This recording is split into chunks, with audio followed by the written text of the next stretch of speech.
Devayani madam அந்த இடத்துல வந்து ஒரு சமயத்தை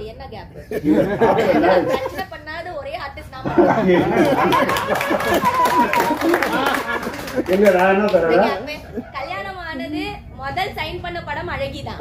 அதுதான் சொல்ல வரேன். என்ன கேப் ஒரு கேப் உடனே ஷூட்டிங்க்கு போயிட்டாங்க. மேரேஜ் ஆகணும்னா அந்த நேரத்துல போய் தான் அவங்கள்ட்ட பேசணும்னு அவங்களுக்கு ரொம்ப பிடிச்சிருக்கு. ஷாக்கு. ஐயோ தேவயானி கல்யாணம் ஆயிடுச்சா, நாம சரியா பேசவும் இல்ல. அத மாதிரி அவங்க கல்யாணம் பண்ண போறேன்.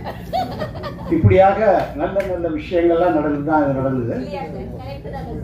ஸோ இவ்வளவு நடந்து அந்த படம் இதுக்கிடையில வந்து நிறைய விஷயம் நடந்திருக்கு. ஆனா ஒரே ஒரு விஷயத்த மட்டும் நான் எல்லாருக்கும் சொல்ல விரும்புறேன். ஒரு நம்ம தயாரிப்பாளர் வந்து அந்த படம் எடுத்தாச்சு. இப்போ தங்கர்பச்சான வந்து என்ன சொல்றாங்க? எல்லாருக்கும் வணக்கம். இங்க வந்திருக்கும் அனைவருக்கும் பிரஸ் மீடியா மேடையில் வீட்டிற்கும் பார்த்திபன் சார், ப்ரொடியூசர் சார், எல்லாரும் ஆக்டர்ஸ், என்னோட குட்டி ஆர்டிஸ்ட் எல்லாம் இப்போ வளர்ந்துட்டாங்க. தளபதி சார், எல்லாருக்கும் உங்க தேவயானி ராஜ்குமாரனின் அன்பான வணக்கம். இது ரொம்ப சந்தோஷமான ஒரு தருணம் இது இல்லையா? 22 வருஷம் கழிச்சுட்டு மறுபடியும் எங்களோட படம் ரிலீஸ் ஆகுது. யாருக்கு தெரியும் இது 22 இயர்ஸ் முன்னாடி நம்ம நடிக்கும் போது? யாராவது தெரியுமா? பார்த்திபன் சார் தெரியுமா நமக்கு இந்த ஃபில்ம் மீண்டும் ஒரு டைம் ரிலீஸ் ஆகும்? 22 வருஷம் கழிச்சுட்டு மறுபடியும் இந்த மாதிரி ஒரு பிரஸ் மீட் நடக்கும், நாங்க இதை பத்தி பேசுவோம். It's a miracle. நான் நினைக்கிறேன் இது ஒரு மிரக்கிளான ஒரு மேஜிக்கல் மூமெண்ட். இது எதுவுமே நம்ம நினைச்சதே கிடையாது. ஆனா ஏதோ ஒரு மிரக்கிள் மாதிரி ஒரு மேஜிக் நடந்துட்டு இருக்கு. அப்பவும் நடந்திருக்குது, இப்பவும் நடக்குது. So it is a very very beautiful moment and we should all celebrate it. And we should applaud and give claps to the producer. Please clap your hands. Please. ஏன்னா நல்ல clap பண்ணுங்க. ஒரு தயாரிப்பாளர் வந்து ஒரு படம் எடுக்கிறதுக்கு, அதுவும் இந்த காலகட்டத்துல வந்து ரிலீஸ் பண்றதுக்கு எவ்வளோ கஷ்டம், எவ்வளோ போராட்டம். எப்பவுமே ஒரு தயாரிப்பாளருக்கு ஒரு படம் ரிலீஸ் பண்றதுக்கு ஒரு பிரசவம் மாதிரி ஒரு பிரச்சனை இல்லையா? பிரசவம் கூட ஈஸியா இருக்கும்னு நினைக்கிறேன். ஆனா ஒரு படம் ரிலீஸ் பண்றது அந்த அளவுக்கு ஒரு கஷ்டமான ஒரு செயல். அது 22 இயர்ஸ் முன்னாடி ஒரு படம் அவர் ரிலீஸ் பண்ணி அது ஒரு மேஜிக் ரெடி பண்ணி அது வெற்றியை பார்த்து மறுபடியும் 22 இயர்ஸ் கழிச்சுட்டு நம்ம எல்லாரும் ஒன்னா சேர்த்து மறுபடியும் அதை ரிலீஸ் பண்றாரு பாருங்க. Really hats off to you sir. Really இது ஒரு சாதாரண விஷயம் கிடையாது, இது ஒரு பெரிய சாதனை. அட்லீஸ்ட் நாம ஒருத்தர் பாக்குறோமே. இப்போ பாருங்களேன், we are reuniting. at least I can see you. 22 வருஷம் அப்புறம் நான் உங்களை பாக்குறேன். எவ்வளவோ வருஷம் கழிச்சுட்டு பார்த்திபன் சாரை பாக்குறேன். எவ்வளோ 22 வருஷம் கழிச்சுட்டு இந்த குட்டி குழந்தைங்களை பாக்குறேன். எல்லாரும் வளர்ந்துட்டாங்க, எல்லாரும் அவங்கவுங்க இடத்துல இருக்கிறாங்க. It is such a magical moment. கொஞ்சம் யோசிச்சு பாருங்க. அதனால இந்த மாதிரி பியூட்டிஃபுல் ஃபிலிம்ஸ் ரிலீஸ் பண்ணி இந்த மேஜிக் மறுபடியும் நம்ம இந்த இருக்கிற பியூட்டிஃபுல் ஜெனரேஷன், இந்த ஜெனரேஷனுக்கு நிறைய விஷயங்கள் தெரியாம இருக்கு. ஆமா, டிவியில நிறைய பார்த்துட்டு தான் இருக்கிறாங்க. ஆனா ஒரு ஸ்கிரீன்ல பார்க்கும்போது அதோட ஃபீலிங்ஸ் வேற இல்லையா? So let us bring it out. All these good films, let us bring it out and give it to this new generation so that அவங்க ஏதாவது இதிலிருந்து கத்துக்க முடியும். So I thank the producer and I have to thank director Thangar Bachan sir.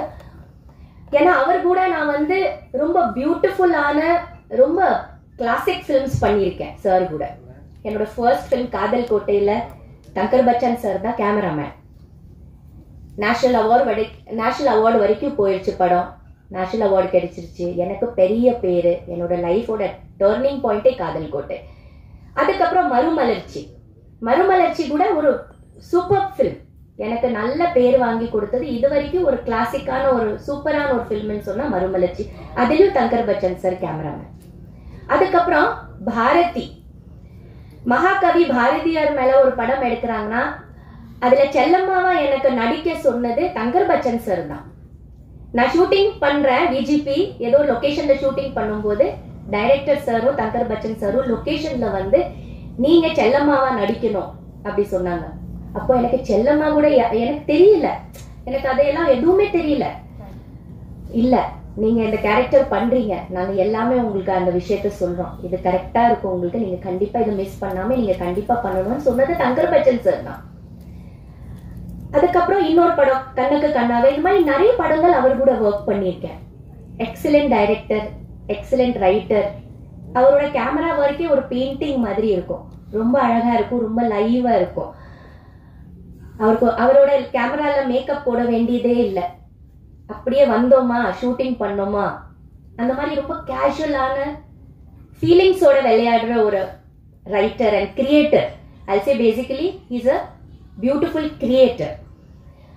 So இந்த மாதிரி classic films அவர் கூட work பண்றதுனால இந்த அழகியோட கதை எனக்கு வந்து சொன்னாரு. அப்பதான் நாங்க கல்யாணம் பண்ணி புதுசா இருக்கிறோம். தேவயானி இந்த மாதிரி இருக்குது, வளர்மதி ஒரு கதாபாத்திரம் இருக்குது, இது உனக்கு ரொம்ப சூட் ஆகும்னு நினைக்கிறேன் அப்படி சொல்லிட்டு நரேஷன் பண்ணும்போது எனக்கு ரொம்ப பிடிச்சிருந்தது. ஒரு வைஃபோட அந்த ட்ரூ குவாலிட்டிஸ், என்ன லவ் இருந்தாலும், என்னை பொறுத்த வரைக்கும் காதல் என்ன பிளாஷ்பேக்ல இருந்தாலும் எங்க இருந்தாலும், இப்போ பிராக்டிக்கல் லைஃப்ல எக்ஸிஸ்டன்ஸ் என்ன, ஒரு வைஃபோட அந்த ரோல் என்ன, அவ ஹஸ்பண்டை விட்டு கொடுக்க மாட்டா இல்லையா. எந்த சந்தர்ப்ப சூழ்நிலை என்ன லவ் இருந்தாலும் என்ன இருந்தாலும் ஒரு ஹஸ்பண்டுக்கு விட்டு கொடுக்க முடியாத அந்த கதாபாத்திரம், அவளோட அந்த க்ளோரி, அவளோட அந்த சேர், அந்த சேரா இருந்தாலும் அதை விட்டு கொடுக்காது.